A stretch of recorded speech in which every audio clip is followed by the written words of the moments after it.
Esta sintonía siempre tiene dos nombres propios, Eusko Ikaskuntza y Juan Aguirre, que es quien nos trae todo este trabajo realizado por Eusko Ikaskuntza. Y creo que hoy, Juan, la cosa va un poco de hacer revisión histórica y de algo tan importante en Euskadi como es el cooperativismo. Buenas tardes, Juan. Arratsaldeon, Olga. Efectivamente es así porque hace ahora justo 100 años, en octubre de 1920, un grupo de obreros ibarreses, con el apoyo económico del Sindicato del Metal de Vizcaya, constituían una sociedad cooperativa a la que llamaron Alfa. Era una cooperativa dedicada inicialmente a la fabricación de armas, pero muy pronto tuvieron que hacer frente a los problemas derivados de la nueva realidad, del nuevo contexto económico internacional, con limitación del comercio de armas, tras la Primera Guerra Mundial, etcétera. Y entonces esto les llevó a un interesante trasvase tecnológico que convertiría a aquella cooperativa ibarresa, en principio fabricante de armas, en el primer fabricante de máquinas de coser de España, las famosas Alfa. Y en décadas sucesivas, pues Alfa sobrevivió superando etapas muy difíciles, complejas, y bueno, sus máquinas de coser se encontraron, todas las hemos conocido en nuestros hogares, en aquella época en la que, ¿verdad, Olga? La ropa se hacía en casas. Sí, yo recuerdo una en mi casa. Efectivamente, hemos crecido con ellas. Bueno, entonces hoy vamos a hablar, con motivo de este centenario, vamos a hablar sobre Alfa, que quizás podría considerarse, al hilo de lo que has apuntado al comienzo, podría considerarse como el primer antecedente del cooperativismo industrial vasco, ¿no? Que es tan conocido y estudiado dentro y fuera de nuestras fronteras. Pero esto nos lo va a aclarar más adelante nuestro invitado de hoy, que yo creo que es la persona más adecuada para hablar de Alfa. Se trata del doctor en Historia Económica, Francisco Javier Izagoñola, una persona con 30 años de experiencia como docente, con una tesis doctoral que dedicó en 2005, precisamente la única tesis doctoral que existe sobre este tema, la tesis que se titula Alfa, Sociedad Anónima, Motor Social y Económico de la Vida Eibarresa. Bienvenido, Francisco. Muchas gracias. Arratsaldeon, Francisco Javier Izagoñola, doctor en Historia Económica. Si le parece a usted, vamos a empezar por situarnos en el contexto de hace 100 años. Recientemente había terminado la Primera Guerra Mundial y el país estaba sumergido en una crisis bastante profunda. Sí, ciertamente. Ha hecho usted un resumen francamente brillante de la trayectoria de Alfa en un par de minutos. Pero el fin de la Primera Guerra Mundial, del 14 al 18, supuso para toda España un problema serio económico, puesto que España, que afortunadamente fue neutral, fue un gran exportador, tanto a tirios como a troyanos, de cantidad de materiales. Entre otros, por supuesto, material de armas, y para ello en Eibar pues había multitud de pequeños talleres que llegaron a exportar más de 1,5 millones de armas cortas. Entonces, el final de la guerra, incluso es curioso que en Eibar se comenta en el ayuntamiento que a pesar de que en Eibar se sentía la gente aliadófila, les daba pena que se acabase la guerra. Ya sé que es terrible, pero claro, bueno, hay una moción es un poco más suave, ¿no?, que lo que digo yo. El final de la guerra, porque se les acababa el momio. Claro.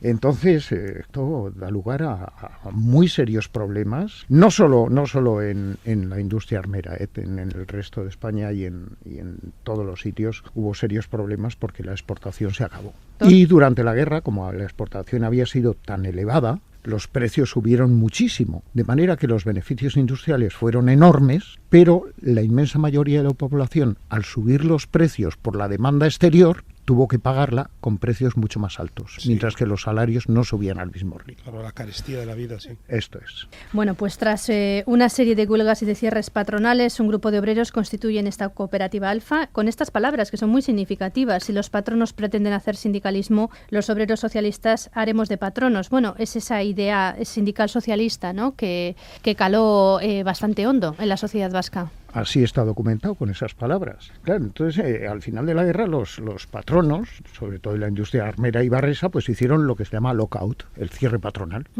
Porque ya los beneficios no eran altos, no había beneficios, apenas había demanda de armas, y hacen el cierre empresarial, el lockout.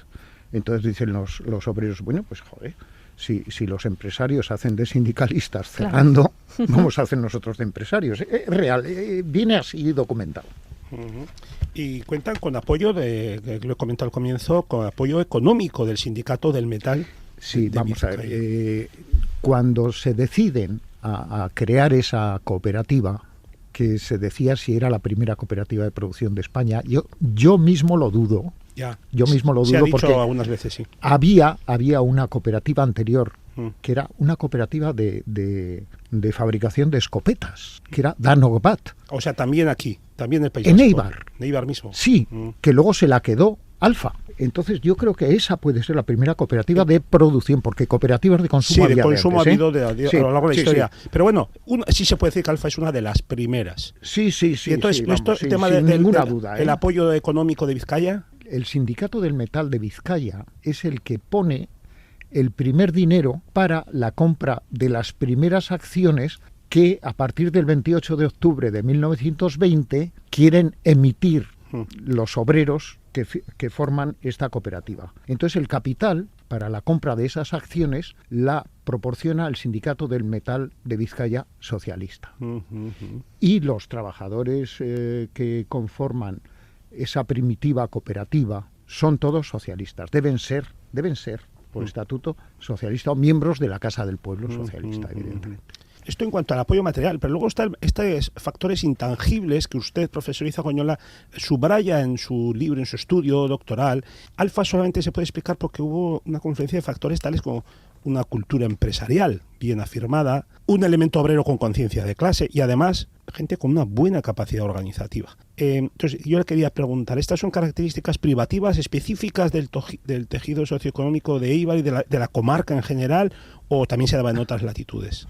Yo sí le puedo afirmar que estas connotaciones que usted cita perfectamente eran reales en aquellos momentos en Eibar. No le digo con esto que en otros lugares de España o yo que sé dónde no hubiera también esas connotaciones, pero en Eibar había un algo muy especial de laboriosidad, de trabajo. Cuando se exportaban armas a tirios y a troyanos, se exportaban armas que se fabricaban en el portal de las casas de los obreros, en el que trabajaba un obrero, su hermano y los hijos de los obreros. Bueno, ese tejido entre comillas, ¿no? Industrioso más bien diría yo, sí es una característica de Eibar. Que sea únicamente de Eibar, vale. No, pienso que en otros lugares. Y por supuesto, una capacidad de cooperación, claro, evidentemente. Sí, porque, mire usted, es que es muy interesante el sentido de cooperativa que tenían entonces, que nada tendrá que ver con la segunda cooperativa Alfa de después de la Guerra Civil, ¿eh?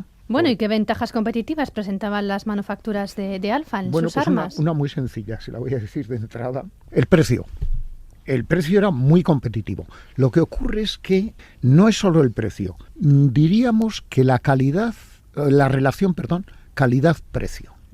El precio era muy competitivo, pero es que tenían un nivel de calidad, por ejemplo el revólver tanque, que se exportó muy bien, tenía un nivel de calidad medio alto. Y eso lo encontraremos serias dificultades luego, antes de la crisis del 29, en la segunda mitad de los años 20, cuando se lanzan a la fabricación de máquinas de coser. ¿Y por qué se lanzan? Pues porque en todos los talleres los portales de Eibar se fabricaban armas con un nivel de calidad muy bajo, pero con unos precios que Alfa no podía competir con ellos. Sí, bueno, pues vamos con el tema del trasvase tecnológico desde la fabricación de armas a la producción de máquinas de coser, primera empresa. Hasta entonces el mercado estaba hegemónicamente copado por la famosa Singer norteamericana, claro. Y bueno, a mí me parece muy curioso esto de que ahora la palabra innovación está en bocas, es un concepto clave del capitalismo actual, pero entonces no se hablaba de innovación, pero este trasvase tecnológico de fabricar armas a pasar a fabricar máquinas de coser es un ejemplo extraordinario. Sí. No único, porque ya veo que en su libro también usted subraya que en otros casos también se produjo trasvases similares hacia las bicicletas, etcétera. Sin ninguna duda. Sí, hay un trasvase tecnológico. Pero además es algo, iba a decir precioso, aunque parece una arterada decir eso, ¿no? Pero de verdad. Pero es una maravilla, sí. Mire usted, por ejemplo, es un ejemplo que suelo yo poner. La aguja de la máquina de coser tiene mucho que ver con la aguja percutora de una pistola o de un revólver. El trasvase tecnológico es sencillo. El operario aprende enseguida. La maquinaria se adapta enseguida. Entonces, en aquellos momentos se planteaban dos salidas a la industria armera que estaba en franco declive, porque ya no hay beneficios con esa bajada de precios de las armas. Y además empieza a haber control de armas. porque hasta entonces no había habido un control de armas por parte del Estado, ni las autoridades, ni gaitas, ¿no? Y las opciones en aquellos momentos, el trasvase tecnológico más directo era bicicletas y máquinas de coser. ¿Y qué tenemos en Eibar? Bicicletas y máquinas de coser. Claro, efectivamente. El tema de la financiación, que fue siempre un quebradero de cabeza permanente para Alfa en su primera, incluso también en su segunda etapa, ¿verdad? Incluso usted dice que en algunos momentos fue salvado milagrosamente por algún banco que vino dando liquidez. Bueno, milagrosamente lo dice usted, señor Aguirre. Y usted lo hace adrede. Sí. Sí, el Banco de San Sebastián, después de la Guerra Civil, hizo bastante de las suyas. Precisamente tras la Guerra Civil, el régimen franquista fue quien fue aniquilando poco a poco, ¿no?, ese modelo social de la cooperativa, pero Alfa, consiguió aguantar el tirón, ¿no? Bueno, sí, el régimen franquista tiene poco que ver con un espíritu cooperativista, progresista, ¿no? Pero no tanto como para ventilarse adrede las cooperativas, porque había un sector en el régimen franquista vinculado a algunos sectores de la falange que no veían con tan malos ojos cooperativas depuradas. Entonces, ahí el Banco de San Sebastián hizo unos negocios fabulosos con la poca deuda que tenía todavía Alfa. Al iniciarse la Guerra Civil tenía muy poca deuda ya, era una economía bastante saneada la de la cooperativa, pero después se elevan las deudas durante la Guerra Civil y hacen unos tejemanejes bastante curiosos que hacen que el Banco de San Sebastián sea el amo de la cooperativa, de la segunda cooperativa, le llamo yo, de Alfa, ¿no? Y ahí hizo unos excelentes negocios, pero ya poco tiene que ver esta cooperativa con la primitiva cooperativa ingeniosa, progresista, con ideas. Esta es una cooperativa, que dirige el Banco de San Sebastián. Sí, es un pase de un modelo de una cooperativa socialista, obrera, a un paso, es muy diferente. Claro, a una financiación, con una financiación de banco y con un espíritu puramente capitalista, ¿no? Sí, pero además muy exacerbado, Yo creo que es obligado citar en esta conversación a una persona que fue el alma mater de Alfa y además su gerente durante 15 años hasta la Guerra Civil, Toribio Echevarría. ¿Cómo definiría usted a Toribio Echevarría? Mire usted, Toribio Echevarría efectivamente fue el gerente, fue represaliado el 34, encarcelado y tuvo que exiliarse en Venezuela, donde fue el cura Arizmendiarreta, uno de los artífices del movimiento cooperativo Mondragón, fue a visitarle a Venezuela para pedirle consejo y entonces Toribio Echevarría le dijo: tenéis que montar una financiera propia, tenemos la caja laboral y ya está, ¿no? Bueno, yo definiría a Toribio Echevarría con muy pocas palabras.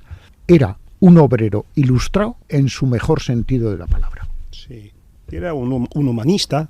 Exactamente. Con una gran calidad humana, muy reflexivo. Exactamente. Sí. Y meritoria su trayectoria, porque estuvo en la escuela hasta los 11 años, pero acabó en su etapa durante la República, llegó a ser director general de CAMSA, la primera petrolera de España, nada menos estatal. Sí, señor Aguirre, sí, señor. Consejero del Banco de España. Sí, señor. Que decía que le había fastidiado mucho estos nombramientos porque le habían obligado a colgar la chapela y ponerse el sombrero hongo. Eso no sabía yo. Sí. Muy bien. Bueno, Juan, Francisco Javier, estáis pasándoslo de lo lindo en este intercambio de conocimientos. Sí. Pero bueno, si os parece, como ya nos atrapa un poco el reloj, quizás volvamos un poco al origen, a una de las primeras preguntas que asentaba Juan para presentar este espacio, y es cómo colocar a la experiencia de Alfa dentro del movimiento cooperativista. ¿Sirvió de referente para el movimiento cooperativista surgido a mediados de siglo en el entorno mondragonés? Mire, yo no me siento capacitado para decirle si esto fue un referente o no lo fue. Me imagino que los cooperativistas de las cooperativas de Mondragón, como les llamo yo, pues tomarían algunas referencias al respecto, pienso. En cualquier caso, ya he apuntado un dato muy interesante, el hecho de que Arizmendiarrieta fue a visitar a Venezuela, Sí. a Toribio, y Toribio le puso en la pista de la necesidad de buscar una financiadora propia. Es que efectivamente Alfa tuvo serios problemas financieros en sus comienzos, porque Alfa fue pionera también en la venta a plazos. Entonces había un inmovilizado de capital enorme. Claro, sí. Que para hacerle frente tenían que recurrir a financieras continuamente, de ahí lo del Banco de San Sebastián, que luego esto, ¿no? Entonces lo primero que les dijo es, tenéis que crear una financiera propia, y ahí la tenemos. Bueno, pues señor Juan Aguirre, señor doctor Francisco Javier Izagoñola, un placer haberles tenido en este espacio de Eusko Ikaskuntza, aquí la mecánica del caracol. Muchísimas gracias a ambos. Muchas gracias, señora Olga Barra. Muchas gracias un saludo. a los dos. Agur.